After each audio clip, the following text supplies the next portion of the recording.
It was almost 10 p.m. as Raj neared home, his research in digital technology and leadership still tinkling connections and potentials in his head. The 40-minute walk from the university was like descending a mountain of knowledge. The fact that he concluded the descent in a basement flat contributed to this impression. His was a cerebrally intensive existence. The research institute he worked at was beside the university, so when the workday ended, he could go, via dinner in the student canteen, to the lab or the library to work on his postdoc.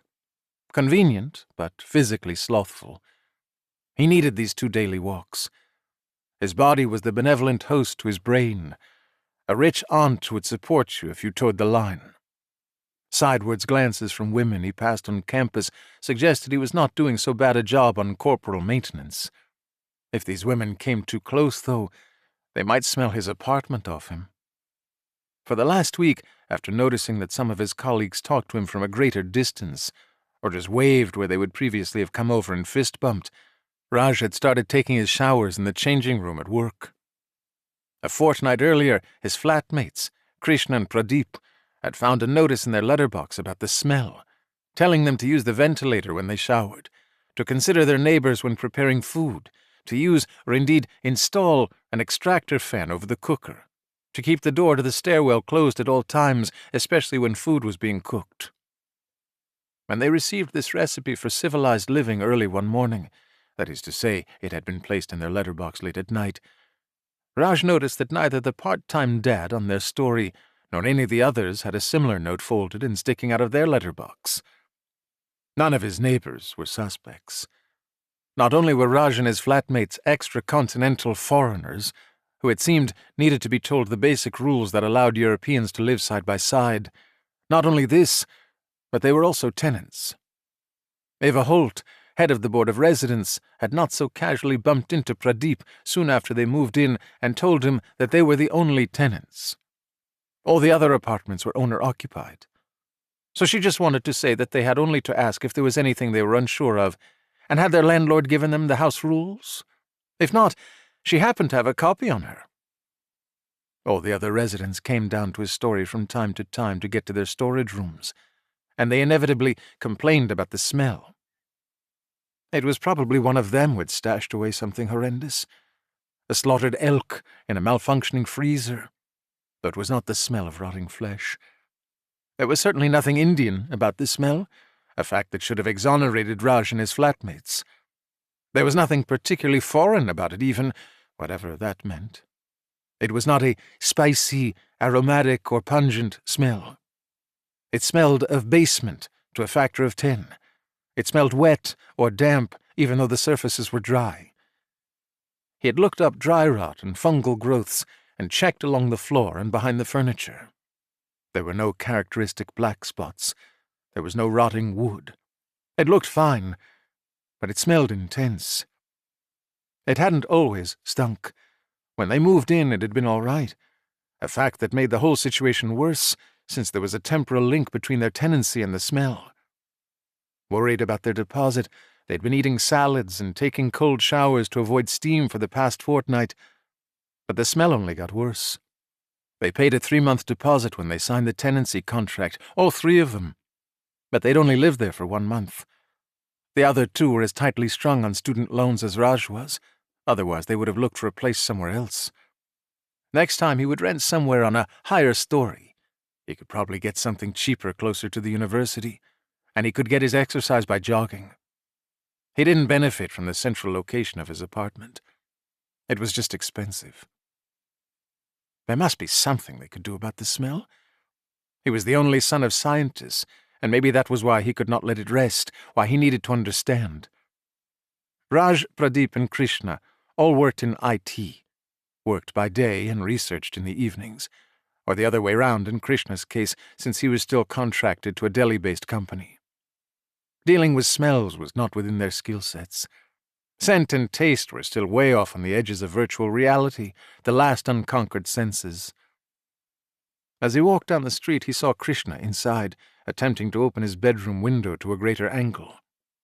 They shrugged at each other. There were bushes directly outside the windows, so Raj always felt he was peeping out of a hiding place when he looked out. They mainly kept their curtains drawn, however, as people, strangers as well as neighbours, tended to gape in as they went by. It could be that some people thought single flatmates were in a public sphere with each other, not being related, so it was less of an intrusion to stare in at them, less provocative to suggest they stank. Perhaps these people believed that families lived in homes, whereas young single males, especially academic migrants, never lived in more than a flat or apartment. Raj did not think of that stinking hole as his home. It was just a place to stay, and increasingly a place he was glad to leave every morning. It was called a basement apartment, but the floor inside was only a couple feet under the level of the narrow garden along the street. Because of how the streets sloped, whoever designed these buildings had managed to shoehorn Raj's apartment and one other in under the rest of the apartments, in front of the basement storage rooms. For all he knew, the apartment they rented might once have been part of the cellar, and he and his flatmates were in temporary storage. The part-time dad's red-nosed face leered at him through his basement window, and Raj wondered if this meant he too was one of those who dared look in at ground-floor residents, if he was entitled to do so since others did the same to him, or if it was the movement of the man right behind the glass which had caught his attention. Raj averted his gaze as neutrally as he could. As he came through the glass doors, a silver cat darted slipper-silent up the stairs. Even cats could not abide the smell, or this cat might be in the habit of urinating down there. This beautiful feline might not be so beyond reproach and thoroughly refined as one would expect from her graceful movements and the dazzling gloss of her fur. His red-nosed neighbour was peering from his door as Raj came down the half-flight of stairs to his apartment. A whiff of whiskey tinctured the overwhelmingly subterranean odour. "Was that your cat?" said Raj. "I want you to know," said the man, "that I have a little daughter, a 7-year-old girl, a pure princess, who I bring to my home from time to time for the weekend. Do you know what it is like to have your own daughter say your home stinks? I tell you, young man, I am meticulously clean. It is simply not fair what you're doing. You and your chums stinking out the whole floor. You know the rules. You've been given notice. Now just show some respect, can't you?" His monologue complete, the man slammed the door. "Not your cat, then," said Raj. As he came inside, a noise drew his glance inwards along the floor.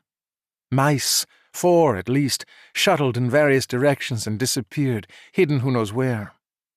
He checked under his own bed. That would be the worst. He closed his bedroom door but opened it again, because he didn't want to block them in. He heard a low meowing out in the stairwell.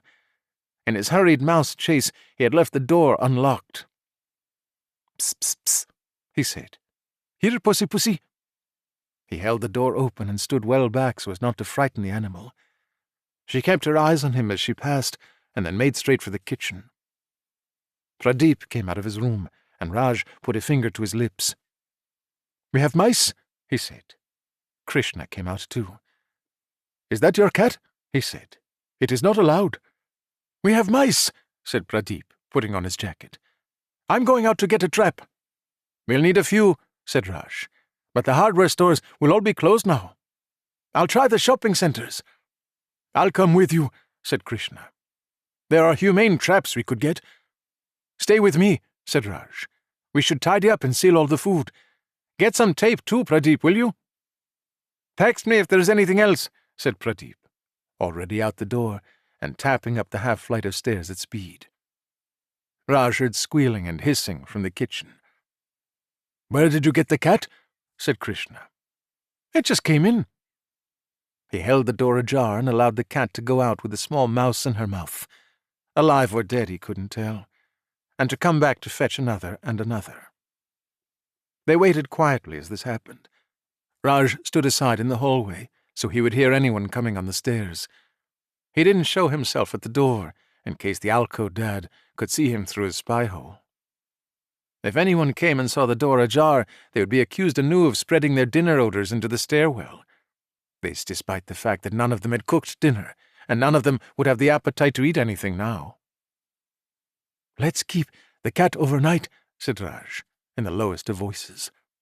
She had come in of her own accord, and she would be well fed. "What if the owners come knocking?" said Krishna.